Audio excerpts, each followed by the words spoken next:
Ya baik, perkenalkan nama saya Tesalonka Gloria Dalita. Di sini saya dari kelompok 4 akan membahas tentang teori belajar kognitif. Yang pertama, pengertian teori belajar kognitif.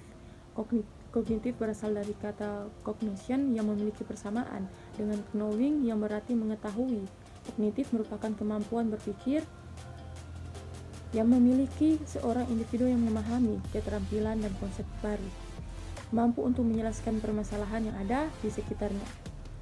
Setiap individu memiliki tingkat kemampuan kognitif yang berbeda-beda.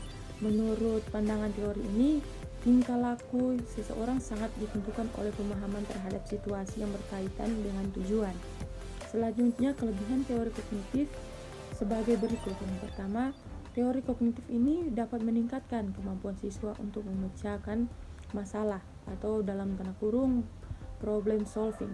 Yang kedua, teori ini juga dapat meningkatkan motivasi siswa. Yang ketiga, teori kognitif ini juga dapat menjadikan lebih kreatif dan mandiri.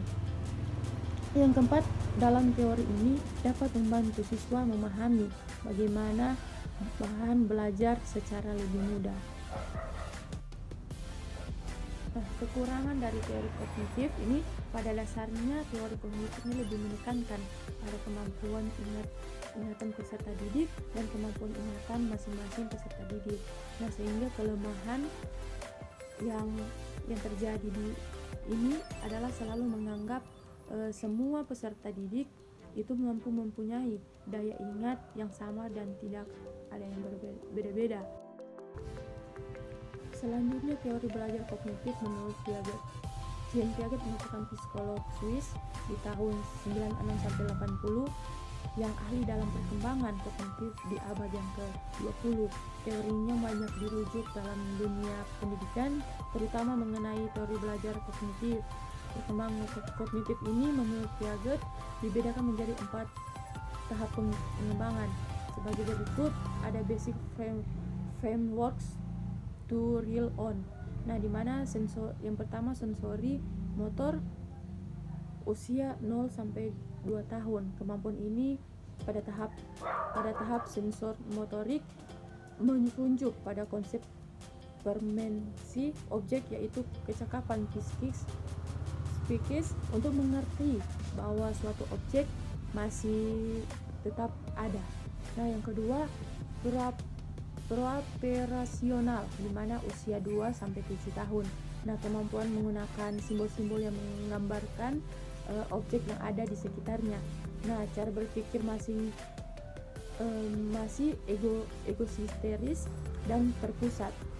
Ketiga itu ada konkret operasional, di mana usia 7 tahun sampai 11 tahun. Nah, mampu berpikir dengan logis dan konkret. Nah, memperhatikan lebih dari satu dimensi dan juga dapat menghubungkan antara dimensi kurang dan juga kurogentris belum berpikir abstrak.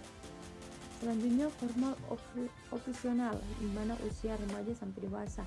Di sini mampu berpikir secara abstrak dan dapat menganalisis masalah secara ilmiah hingga kemampuan menyelesaikan masalah. Piaget berpandangan bahwa perkembangan kognitif adalah suatu proses yang didasarkan dalam mekanisme biologis. Perkembangan sistem saraf seorang individu biologis. Perkembangan sistem saraf ini, Piaget juga berpendapat bahwa pengetahuan sebagai hasil belajar berasal dari individu. Nah, teori Piaget ini mengemukakan bahwa proses pengamatan seseorang terhadap lingkungan atau adaptasi terhadap lingkungan dilakukan melalui proses asimilasi dan proses akomodasi.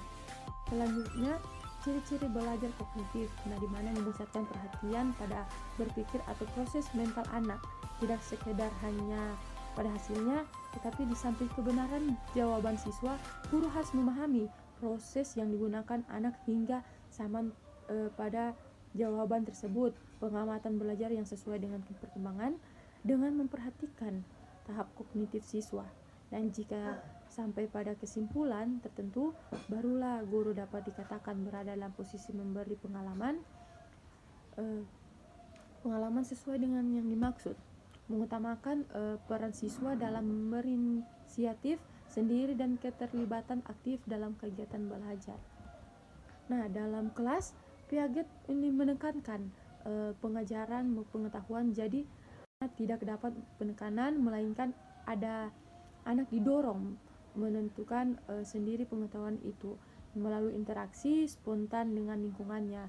Oleh karena itu, guru dituntut mempersiapkan berbagai kegiatan secara langsung dengan dunia fisik, memaklumi akan adanya perbedaan individual dalam hal kemajuan perkembangan. Nah, teori Piaget ini mengasumsikan bahwa seluruh siswa tumbuh melewati urutan perkembangan yang sama, namun pertumbuhan ini berlangsung pada kecepatan yang berbeda. Sebab itu, guru mampu melakukan upaya untuk mengatur kegiatan kelas dalam bentuk kelompok kecil daripada bentuk kelas yang utuh. Itulah presentasi dari kelompok 4. Saya Tesolinka Gloria Dalita. Terima kasih. Shalom.